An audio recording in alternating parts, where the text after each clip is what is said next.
Welcome to IAC. ఈ వీడియోలో మనం SSC CHSL shift 3 memory based questions discuss చేద్దాం. సో ఫస్ట్ క్వశ్చన్ చూద్దాం. Who is the author of my master book? So my master book అని రాసింది ఎవరని అడుగుతున్నారు. స్వామి వివేకానంద. సో స్వామి వివేకానంద రామకృష్ణ మిషన్ని కూడా స్టార్ట్ చేశారు. యాక్చువల్గా స్వామి వివేకానంద మీద ఎక్కువగా క్వశ్చన్స్ అడుగుతున్నారు. ఫస్ట్ డే షిఫ్ట్ 1లో అండ్ సెకండ్ డే షిఫ్ట్ 2లో కూడా ఈ క్వశ్చన్స్ అడిగారు. So Swami Vivekananda my master అనే బుక్ని రాశారు and as well as Rajayoga ఈ బుక్ని కూడా రాసింది స్వామి వివేకానందే.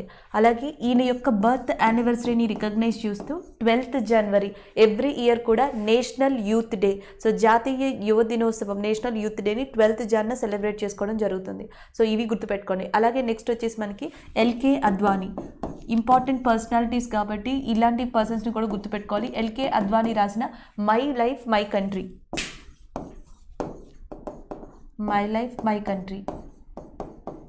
సో ఈ బుక్ని రాసిన పర్సన్ ఎల్కే అద్వానీ. సో ఇలాంటివి ఇంపార్టెంట్గా ఏమైనా ఉంటాయి. రాజేంద్ర ప్రసాద్, బాబు రాజేంద్ర ప్రసాద్ తన ఆత్మకథను రాసుకోవడం జరిగింది. సో ఇలాంటి ఇంపార్టెంట్ బుక్స్ ఏవైతే ఉన్నాయో వాటిని ఒకసారి రిఫర్ చేయండి. నెక్స్ట్ వన్ చూద్దాం.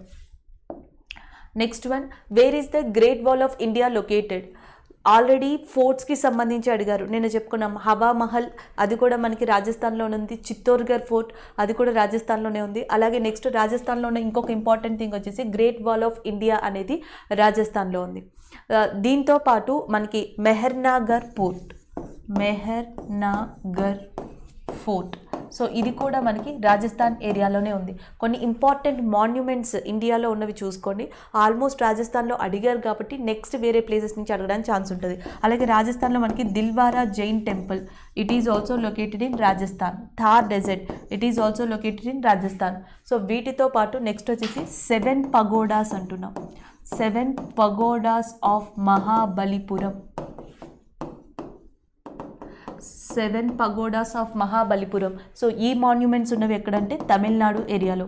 అలాగే మనకి తమిళనాడు ఏరియాలో ఇంకొకటి వచ్చేసి Thillai Nataraj temple, Thillai Nataraj temple which is also located in Tamil Nadu area. So దాని తర్వాత మనకి ఇంపార్టెంట్గా ఉన్న మాన్యుమెంట్స్ లక్నోలో ఉన్నాయి, మధ్యప్రదేశ్లో ఉన్నాయి. Khajuraho temples are located in Madhya Pradesh area. So అట్లానే నెక్స్ట్ వచ్చేసి మనకి ఒడిస్సాలో కోనార్క్ టెంపుల్ లాంటివి ఉన్నాయి. సో వాటిని ఎక్కువ monuments Hampi temples in Karnataka area, Ajanta caves, Ellora caves, elephant caves, and ఇవి వచ్చేసి మనకి మహారాష్ట్రలో ఉన్నాయి. ఇలాంటి వాటిని ఎక్కువగా చూస్తూ ఉండండి, రివైజ్ చేస్తూ ఉండండి. ఒకటి బ్రిటిషర్స్ కన్స్ట్రక్ట్ చేసిన మాన్యుమెంట్స్, రెండోది మొఘల్స్ కన్స్ట్రక్ట్ చేసిన మాన్యుమెంట్స్, అండ్ మూడోది వచ్చేసి మనకి ఇట్లా ఇంపార్టెంట్ మాన్యుమెంట్స్ ఇన్ ఇండియా అవి చూసుకోండి. నెక్స్ట్ వన్ చూద్దాం. Next, what is the name of the agriculture festival celebrated in Maharashtra and Chhattisgarh? So మహారాష్ట్రలో ఛత్తీస్గఢ్లో అగ్రికల్చర్ ఫెస్టివల్ని ఏమని పిలుస్తారని అడిగారు. ఆన్సర్ వచ్చేసి పోలా ఫెస్టివల్. జనరల్గా మనకి చాలా ఫెస్టివల్స్ ఉంటాయి. ఇండియాలో అగ్రికల్చర్ హార్వెస్టింగ్ వచ్చేటప్పటికి మనకి సంక్రాంతి ఫెస్టివల్ వస్తూ ఉంటుంది. అలాగే నెక్స్ట్ వచ్చేటప్పటికి ఏమంటాం, తమిళనాడు ఏరియా లాంటి వాటిలో మనకి పొంగల్ని సెలబ్రేట్ చేసుకోవడం జరుగుతుంది. కేరళలో ఓనంని సెలబ్రేట్ చేసుకుంటారు. ఇలా ఒక్కొక్క చోట ఒక్కొక్క డిఫరెంట్ ఫెస్టివల్స్ అనేవి ఉంటాయి. అలాగే నెక్స్ట్ మనకి లోరీ ఫెస్టివల్ అనేది ఎక్కడ సెలబ్రేట్ చేస్తారు అంటే పంజాబ్. లోరీ ఫెస్టివల్ ఈజ్ ఇన్ పంజాబ్. అలాగే లడాక్ హార్వెస్ట్ ఫెస్టివల్ అని ఉంటుంది. ఇది ఒక రకంగా బుద్ధిస్ట్ ఫెస్టివల్ అని చెప్పొచ్చు. లడాక్ హార్వెస్టింగ్ ఫెస్టివల్ ఇది బుద్ధిస్ట్ ప్రకారం జరిపేది. ఇది కూడా ఇంపార్టెంట్ అని చెప్పొచ్చు. అండ్ నార్త్ ఈస్ట్ ఇండియాలో మనకి భోగబీహు ఫెస్టివల్, మాఘబీహు ఫెస్టివల్, ముఖ్యంగా దీన్ని అస్సాం లాంటి ప్రాంతాల్లో సెలబ్రేట్ చేసుకుంటారు. సో ఇంపార్టెంట్ ఫెస్టివల్స్ అనేవి కూడా ఒకసారి చూడండి. అండ్ నెక్స్ట్ వచ్చేసి మనకి లోసర్ ఫెస్టివల్ అని ఉంటుంది. సో లోసర్ ఫెస్టివల్ వచ్చేసి హిమాచల్ ప్రదేశ్లో జరుపుకుంటారు. లడాక్ హార్వెస్ట్ ఫెస్టివల్ ఉంది. అండ్ నెక్స్ట్ లోరీ వచ్చేసి పంజాబ్ ఏరియాలో జరుపుకుంటారు. అస్సాంలో భోగబీహు అనే దాన్ని సెలబ్రేట్ చేసుకుంటారు. సో ఇలా డిఫరెంట్ ఫెస్టివల్స్ని ఒకసారి క్రాస్ చెక్ చేసుకోండి.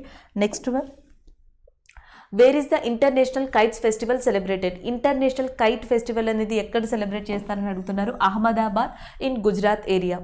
అలాగే నెక్స్ట్ మనకి ఏషియాలోనే అతిపెద్ద ట్యూలిప్ ఫెస్టివల్ అంటాం.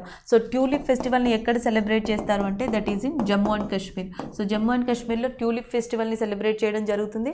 అండ్ ఇంటర్నేషనల్ కైట్ ఫెస్టివల్ వచ్చేసి Ahmedabad, Gujarat. And boat race అంటాం. బోట్ రేస్ 2 ప్రాంతాల్లో జరుగుతాయి. ఒకటి కేరళలో జరుగుతుంది, 2 ఒడిస్సాలో కూడా జరుగుతుంది. సో ఇంపార్టెంట్గా మోర్ ప్రాబబ్లీ చెప్పాలంటే Kerala is very famous for boat racing festival. ఇలాంటివి మనం ఇంపార్టెంట్గా గుర్తుపెట్టుకోవాలి.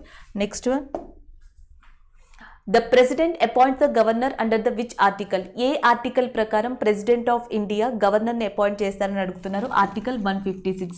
సో ఆర్టికల్ 156 ప్రకారం governor may be appointed by the president of India. అలాగే లెఫ్టినెంట్ గవర్నర్ని కూడా అపాయింట్ చేసేది ప్రెసిడెంట్ ఆఫ్ ఇండియానే.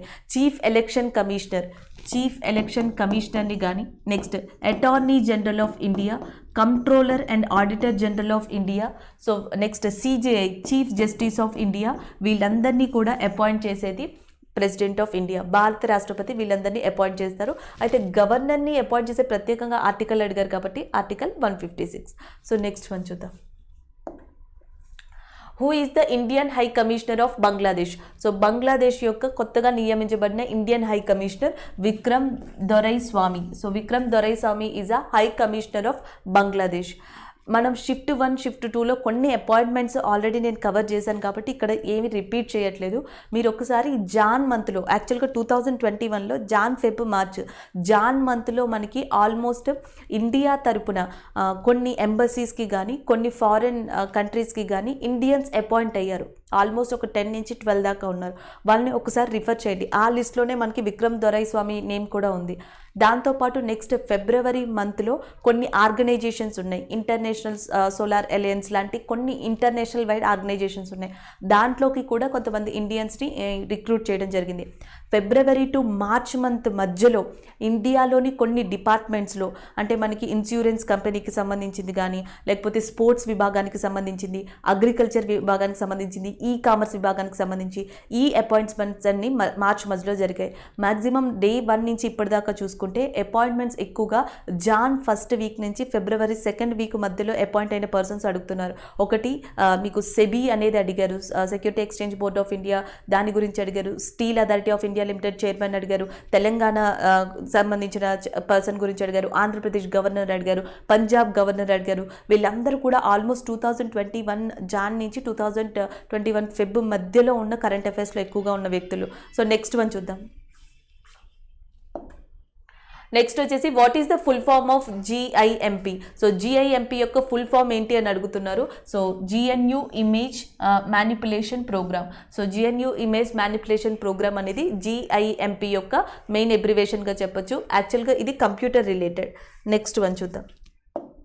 నెక్స్ట్ వచ్చేసి who become the first lady to hold the Indian national flag in Olympics? So Indian national ఫ్లాగ్ని hold చేసిన first person ఎవరు ఒలింపిక్స్లో అని అడుగుతున్నారు. ఆన్సర్ వచ్చేసి మనకి Shiny Abraham Wilson. So Shiny Abraham Wilson is the first person who holds the Indian national flag in Olympics. ఇక్కడ మనకి హిస్టరీ అవసరం లేదు, ఈమె ఎవరు లేకపోతే ఎక్కడి నుంచి ఏ ఇయర్ ఇలాంటివి అడగట్లేదు సిహెచ్ఎస్ఎల్లో. మీకు చూస్తే ఒలింపిక్స్ని ఎక్కువగా గ్రిప్ చేసి అడుగుతున్నారు. ఒలింపిక్స్ రిలేటెడ్గా ఇండియన్స్కి ఏమన్నా క్వశ్చన్ ఉన్నా, ఇండియాకి సంబంధించిన క్వశ్చన్ ఏమన్నా ఉన్నా, సో దాని నుంచి కూడా ఎక్కువగా క్వశ్చన్స్ వస్తున్నాయి. సో దీంతో పాటు నెక్స్ట్ ఒలింపిక్స్లో ఎవరైనా ఫస్ట్ పథకాలు సాధించారా, ఒలింపిక్స్లో ఏదైనా ఒక గ్రేటెస్ట్ అచీవ్మెంట్ చేశారా, సో ఇలాంటివి ఎక్కువగా చూడండి. మీరు పిటి ఉషా కానీ, మిల్కా సింగ్ కానీ, నెక్స్ట్ వచ్చేసి మనకి మ్యారీ కోమ్ కానీ, ఇలాంటి పర్సన్స్ యొక్క మెయిన్ ఇంపార్టెంట్ ఈవెంట్స్ని ఒలింపిక్స్కి అటాచ్ చేసి చదవండి. నెక్స్ట్ వన్ చూద్దాం. నెక్స్ట్ వచ్చేసి wear is the sambar lake located? మనకి సాంబార్ లేక్ అనేది ఎక్కడుందని అడుగుతున్నారు. రాజస్థాన్. సో రాజస్థాన్లోనే మనకి ఎస్టర్డే అనుకుంటాను లాస్ట్ షిఫ్ట్లో మనం డిస్కస్ చేసాం. సాంబార్ లేక్ అనేది రాజస్థాన్లోనే ఉంది. ఉదయ్పూర్ లేక్ అనేది మనకి రాజస్థాన్లోనే ఉంది. నెక్స్ట్ వచ్చేసి అన్నా సాగర్ లేక్ అంటాం. సో అన్నా Sagar lake is also located in Rajasthan. So next వచ్చేసి మనకి అన్నా సాగర్, ఉదయ్పూర్ అండ్ సాంబార్ ఇవన్నీ రాజస్థాన్లోనే ఉన్నాయి. నెక్స్ట్ వచ్చేసి ఉల్లార్ లేక్ అంటాం. So Wular lake, Dal lake ఈ రెండు కూడా మనకి జమ్మూ అండ్ కాశ్మీర్లో ఉన్నాయి important lakes. Chilka lake, Anshupa lake ఈ రెండు కూడా మనకి ఒడిస్సాలో ఇంపార్టెంట్గా ఉన్నాయి. కొల్లేరు లేక్, పులికాట్ లేక్ ఇవన్నీ కూడా మనకి ఆంధ్రప్రదేశ్లో ఉన్నాయి. So Kolleru, Pulicat is in Andhra Pradesh. Next వచ్చేసి Lonar lake, Lonar lake is located in Maharashtra and this is in Jammu Kashmir and this is in Odisha. అడిగితే ఇక్కడ జనరల్గా ఎక్కడ salt water lake fresh water lake అని అడగట్ల. సాంబార్ లేక్ అనేది సాల్ట్ వాటర్ లేక్. నిన్న మన షిఫ్ట్లో చెప్పుకున్నప్పుడు కూడా డిస్కస్ చేసాం. సాంబార్ లేక్ అనేది ఇండియాలోనే లార్జెస్ట్ సాల్ట్ వాటర్ లేక్ రాజస్థాన్లో ఉందని. బట్ ఇక్కడ రాజస్థాన్ని ఓరియంటేషన్ చేసి అడుగుతున్నారా లేకపోతే ప్రత్యేకంగా ప్లేస్ని అడుగుతున్నారా అనేది మనం డిఫరెన్షియేట్ చేయలేం కాబట్టి నెక్స్ట్ ఈ లేక్స్ను కూడా గుర్తుపెట్టుకోండి maximum. Next one, what is the name of the Thar desert in Pakistan? So పాకిస్తాన్లో థార్ డెజర్ట్ అంటే ఇండియాకి సంబంధించి థార్ డెజర్ట్ అనేది రాజస్థాన్లో ఎక్కువగా ఉంది. సో రాజస్థాన్లో ఉన్న ఈ డెజర్ట్ని మనం థార్ డెజర్ట్ అంటున్నాం. దీని యొక్క ఎక్స్టాన్షన్ మొత్తం కూడా పాకిస్తాన్లో లొకేట్ అయ్యింది. సో దాన్ని ఏమని పిలుస్తారని అడుగుతున్నారు, Cholistan desert. So Cholistan desert is a extension of Thar desert of India which is located in Pakistan area. అలాగే నెక్స్ట్ వచ్చేసి సహారా డెజర్ట్. మనకి ఆల్రెడీ తెలుసు సహారా డెజర్ట్ అనేది located in that Africa area అని. Next great sand desert. So Simpson desert అనొచ్చు లేదా great sand dessert, ఇది మనకి ఆస్ట్రేలియాలో ఉంది. సో నెక్స్ట్ వచ్చేసి గోబీ డెజర్ట్. ఇలాంటి డెజర్ట్స్ని ఒకసారి చూసుకోండి. Next one, next Malabar naval exercise was conducted between which countries? So Malabar exercise ఏ కంట్రీస్కి మధ్య కండక్ట్ చేశారని అడుగుతున్నారు. India, USA, Australia, Japan.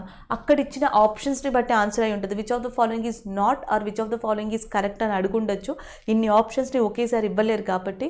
So which of the following was the countries conducted the Malabar naval exercise? India, USA, Australia and Japan. And next వచ్చేసి Vajra exercise.